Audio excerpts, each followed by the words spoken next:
Hello दोस्तों, नमस्कार। स्वागत है आप सभी लोगों का आपके अपने YouTube चैनल पर। जैसा कि आप लोग जानते हैं कि जो हमारा उत्तर प्रदेश पुलिस कांस्टेबल का एग्ज़ाम हुआ था उसे रद्द कर दिया गया और पुनः एग्ज़ाम कराने का आदेश दिया गया है। तो उसी के लिए हम लोगों ने यूपीपी री एग्ज़ाम के लिए गणित प्रैक्टिस सेट शुरुआत कर दिया है, गणित की क्लासेस शुरुआत कर दी है और आप लोग भी अपना अध्ययन शुरू कर दीजिए। बेहतर से बेहतर बेसिक गणित पढ़ने के लिए आप हमारे चैनल को सब्सक्राइब कीजिए। बेसिक गणित जीरो से हम लोग सीखेंगे, यहाँ पर बेहतर तरीके से सीखेंगे। साथ ही साथ आरपीएफ कांस्टेबल की वैकेंसीज आ चुकी हैं, आरपीएफ एसआई की वैकेंसीज आई हैं और सभी परीक्षाओं के लिए गणित की क्लासेस बहुत ही बेहतरीन रहेगी, बहुत ही महत्वपूर्ण क्लासेस रहेंगी। आप लोग यहाँ पर बेसिक से बेसिक गणित सीख सकते हैं। तो चलिए शुरुआत करते हैं हम लोग गणित की। प्रश्न नंबर 1, पहला प्रश्न है, त्रिभुज के तीनों कोणों का योग होता है। यहाँ पर हमसे पूछा गया त्रिभुज के तीनों कोणों का योग कितना होता है। त्रिभुज आप जानते हैं इस तरीके से त्रिभुज होता है और जैसे कि एक कोण, दो कोण और तीन कोण, इन तीनों कोणों का योग क्या होता है। जैसे अगर कहा जाए ए बी सी, तो कोणों का योग क्या होता है, ए प्लस बी प्लस सी, यानी कि कोण ए कोण बी कोण सी बराबर कितना होता है। क्या 90 होगा, 60 अंश होगा, 120 होगा या फिर 180 अंश होगा। तो कौन सा विकल्प यहाँ पर सही होगा। तो आप जानते हैं कि त्रिभुज के तीनों कोणों का योग क्या होता है, ए प्लस बी प्लस सी बराबर कितना होता है, 180 अंश होता है। ठीक है, कितना होता है, 180 अंश होता है। तो यहाँ पर विकल्प डी हमारा बिल्कुल सही हो जाएगा। क्लियर है। प्रश्न नंबर 2, प्रश्न नंबर 2 में कहा गया है वृत्त की सबसे बड़ी जीवा होती है।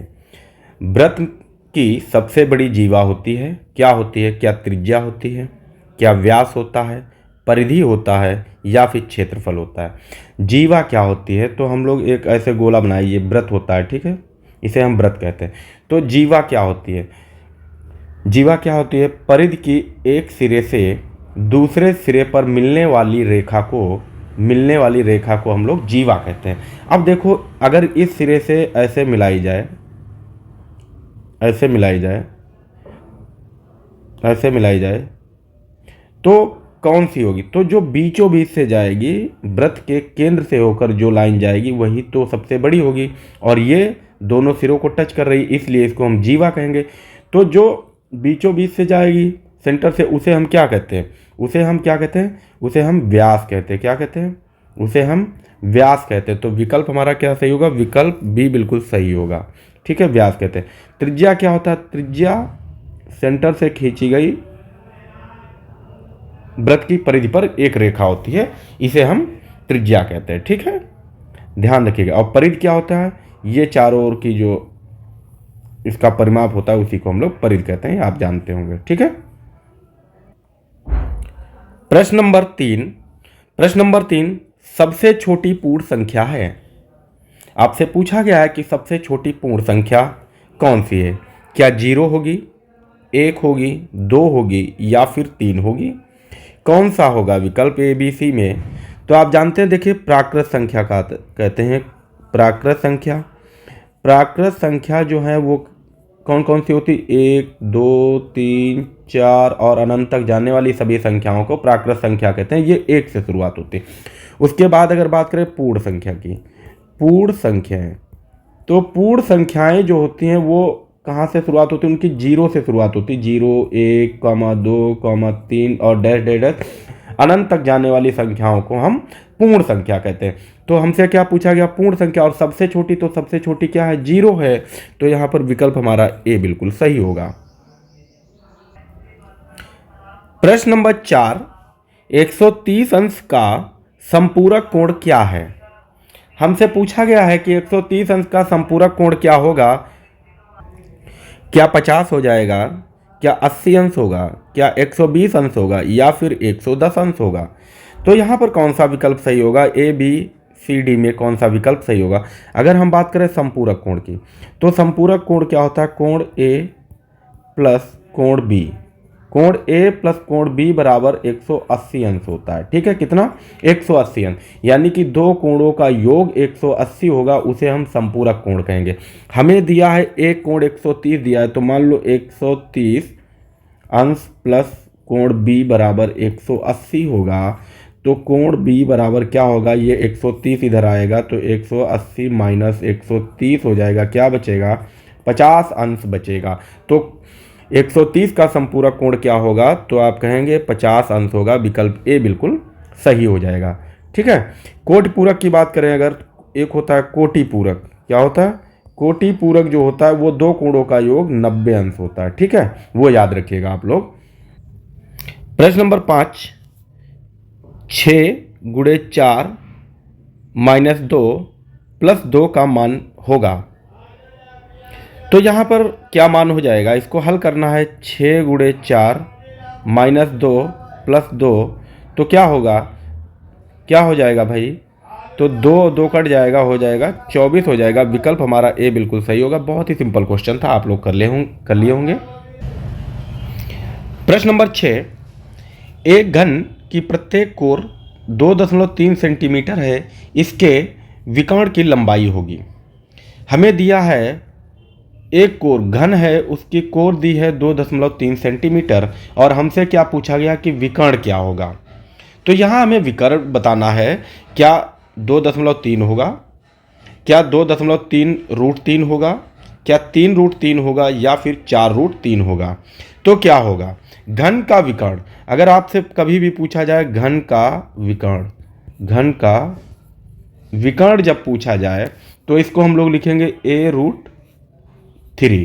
ठीक है, ए रूट 3, यानी कि ए मतलब होता है भुजा, और भुजा हमें कितनी दी है? कोर मतलब भुजा, भुजा दी है 2.3, तो ए की जगह हम क्या रखेंगे? 2.3 रूट 3, और हमारा आंसर आ गया कि जो है इसके घन के विकर्ण जो होगा वो क्या होगा? 2.3 रूट 3 होगा। विकल्प हमारा बी बिल्कुल सही हो जाएगा। क्लियर है? अगर आपसे इसका क्षेत्रफल पूछे, घन का क्षेत्रफल पूछे, तो क्या करेंगे आप? ए क्यूब लिखेंगे, यानी कि ए इंटू ए लिखेंगे। ठीक है, और इनको गुणा कर देंगे, यानी कि 2.3 गुणे 2.3 गुणे 2.3, इस तरीके से आपको करना रहेगा। ठीक है, प्रश्न नंबर 7, एक आयताकार क्षेत्र का मैदान का क्षेत्रफल 240 वर्ग मीटर है। यदि इसकी एक भुजा 12 मीटर है तो इसकी परिमाप होगी। यहां देखिए हमें क्या दिया? क्षेत्रफल दिया है 240 वर्ग मीटर, और एक भुजा दी है 12 मीटर, और बताना क्या है कि इसका परिमाप क्या होगा। तो क्या होगा? आप लोग निकाले होंगे। क्या इसका 64 मीटर होगा, 124 मीटर हो जाएगा, 162 मीटर होगा, या 168 मीटर होगा? तो हम लोग देखें, अगर हम क्षेत्रफल की बात करें, क्या क्षेत्रफल की बात करें, तो क्षेत्रफल की बात करें तो ये होता है लंबाई गुणे चौड़ाई, और जो दिया है हमको 240 वर्ग मीटर दिया है। ठीक है, और हमसे क्या पूछा गया? परिमाप। परिमाप पूछा गया है, तो परिमाप बराबर क्या होता है? 2 ब्रैकेट के अंदर L प्लस बी होता है। ठीक, परिमाप होता है। अब यहाँ देखो, एक भुजा हमें दी है और दूसरी भुजा हमें पता करना है। एक भुजा दी है, तो जब तक हमें दूसरी भुजा नहीं पता होगी तब तक हम इसका परिमाप नहीं निकाल पाएंगे। तो देखो, एक लिखा L यानी कि 12 गुणे B बराबर 240, इसको हम लिखेंगे B बराबर 240। ये 12 B के गुणे में, इसलिए ये आ जाएगा यहाँ बटे में। ठीक है, बटे में आ जाएगा तो क्या हो जाएगा? 240 बटे 12, यानी 12 दूनी 24, यानी कि B बराबर कितना निकला? B बराबर निकल आया 20।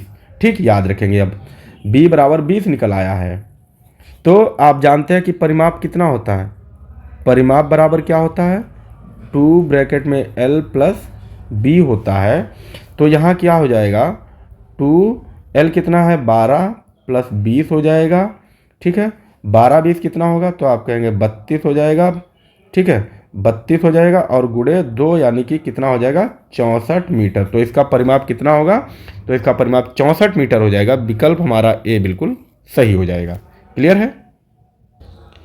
प्रश्न नंबर 8, 60 मीटर लंबी रेलगाड़ी 72 किलोमीटर प्रति घंटा की चाल से चल रही है, एक खड़े व्यक्ति को कितनी देर में पार करेगी।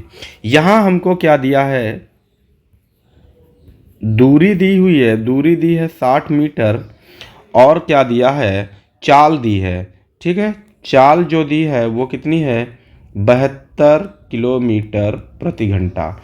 ठीक है, तो हमें दूरी दी है, चाल दी है, क्या निकालना है हमें, तो हमें निकालना है समय।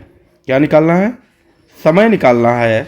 और समय बराबर कितना होता है, तो दूरी बटे समय बराबर कितना होता है, तो दूरी बटे चाल होता है। तो यहाँ जब फार्मूला से हल करेंगे तो आपको आंसर मिल जाएगा। ठीक है, तो आप लोग देखेंगे इसको कैसे हम लोग करेंगे। तो दूरी कितनी है, 60 मीटर है और चाल जो है 72 किलोमीटर प्रति घंटा है। देखो दूरी जो है वो मीटर में है और चाल जो है किलोमीटर प्रति घंटे में है। ठीक है, तो इसको हम क्या करेंगे, इसको हम गुणा 18/5 कर देंगे। ठीक है, इसको हम 18/5 से गुणा कर देंगे। तो अब क्या होगा, देखो 18 से जब 72 को काटेंगे तो हो जाएगा 18 चक्कू 72। तो यहाँ क्या बचेगा, 60/4 × 5, यानी कि 4 × 5 कितना होगा, तो ये 20 हो जाएगा। अब 20 से 60 को भाग करेंगे तो हो जाएगा 3, यानी कि हमें क्या निकला 3, और ये हमें निकली है सेकंड में। ठीक है, तो हमारा विकल्प क्या होगा, ए हो जाएगा, 3 सेकंड समय लगेगा। ठीक है, 3 सेकंड समय लगेगा। तो आज हम लोगों ने महत्वपूर्ण प्रश्नों को देखा है, 8 प्रश्न हैं। तो उम्मीद करता हूँ आप लोगों को बेहतर समझ में आया होगा। अगर आप लोगों को वीडियो बेहतर लगा है तो आप लोग इसे लाइक करिए और अपने फ्रेंड्स में भी शेयर करते रहिए भाई। चैनल को सब्सक्राइब कर लीजिए ताकि आने वाली हर एक वीडियो आपको मिलती रहे, हमें भी आपका सपोर्ट मिलता रहे। आप लोग अब हम लोग रेगुलर डेली बेसिस पे यहाँ से मैथ का अध्ययन करेंगे। ठीक है, डेली बेसिस पे आपको क्लासेस मिलती रहेंगी मैथ की। साथ ही साथ हम लोग हिंदी क्लास और जीएस की क्लासेस भी अब रेगुलर वेज में हम लोग यहाँ से करेंगे। ठीक है, okay, thanks for watching video.